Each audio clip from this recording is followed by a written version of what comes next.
In this video, we're going to be making temporary crowns on this model. Now, I do not have a lower model, and the model has been aligned to the center of the workspace. So we're going to import a tooth library. If you've got your own, import that one. I'm going to be selecting the teeth, and then we're going to move those into position. Using the S key and the R key and the G key to scale them and rotate. There's one premolar missing, but we've deleted that. Then what we're going to do is we're going to just focus on the individual teeth as well to put them over the molar region, and I'm scaling those to make them a little bit bigger. So the objective here is to put them more or less where the tooth preparations are. Now I don't have a lower model and I don't know what the length is.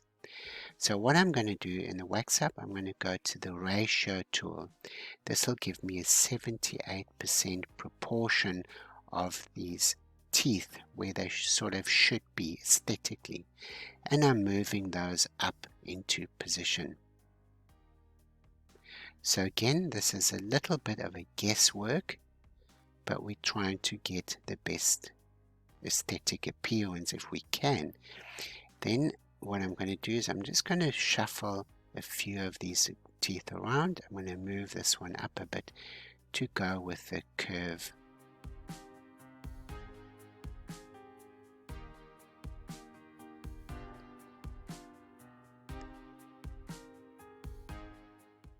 Then what I'm going to do is I'm going to join them and voxel remesh all of these teeth.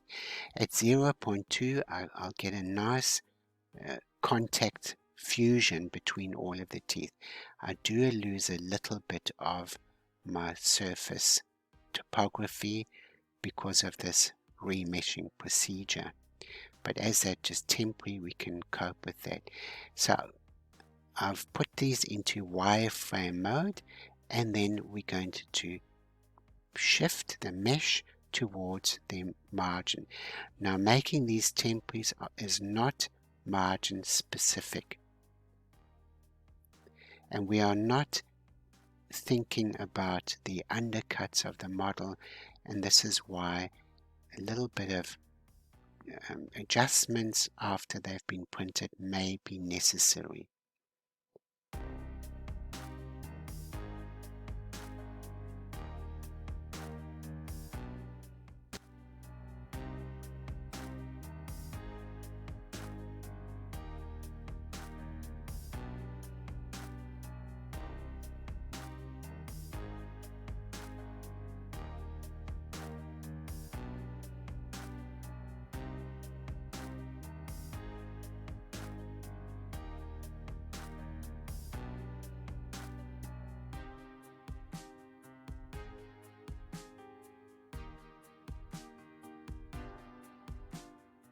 So here what I'm doing is I'm selecting it and using the 0.5 millimeter button.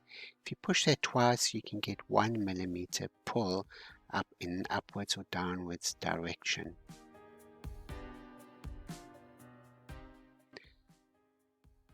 So I'm going to just give the model a bit of a different color so we can actually see the margins a little bit better.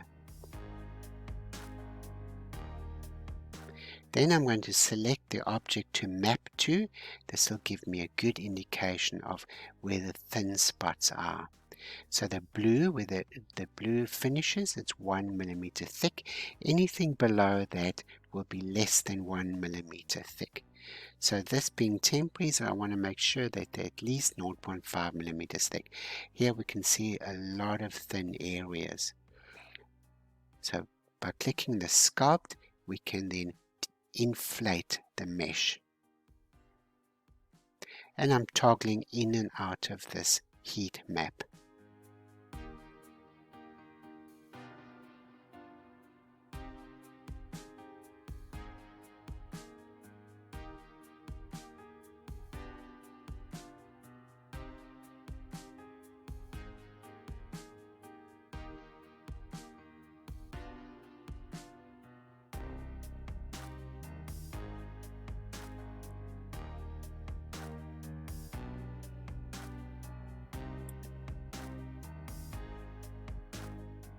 You can quite easily set the strength of this deflate tool to make it go a little bit faster or have it a little bit less intense.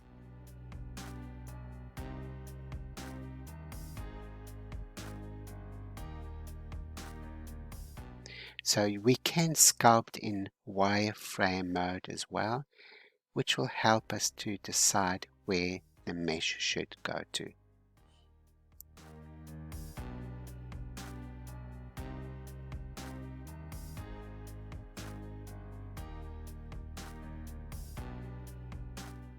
Then in the model designer, I will sculpt and smooth it a bit. This is not really necessary. At the moment, we could have smoothed it later on, as you will see later in the video.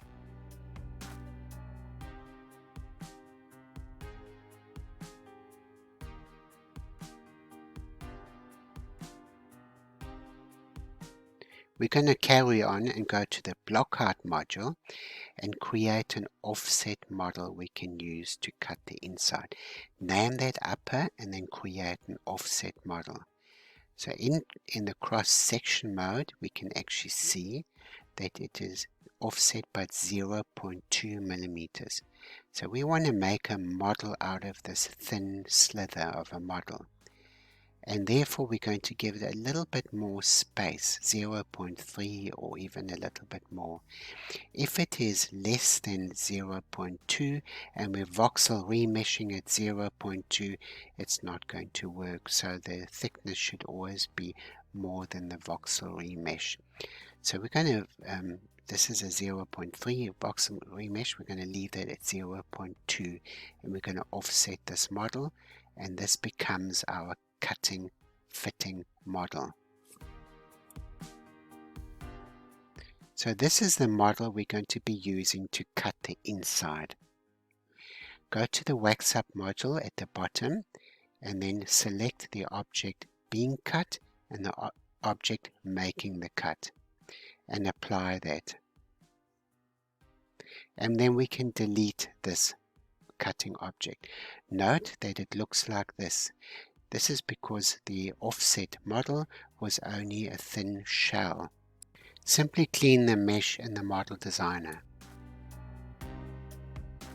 Now if you wanted to thicken the contact areas, go to the WaxUp module, click on the patch tool, use the S key and the Shift D, and this is like wax.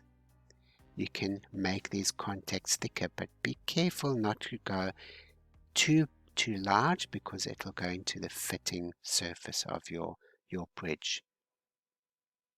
Now we're going to go into the WaxUp module and then click on the smooth with mask protection. Notice that the dark areas have been protected by a mask. And this completes the video on making these temporaries.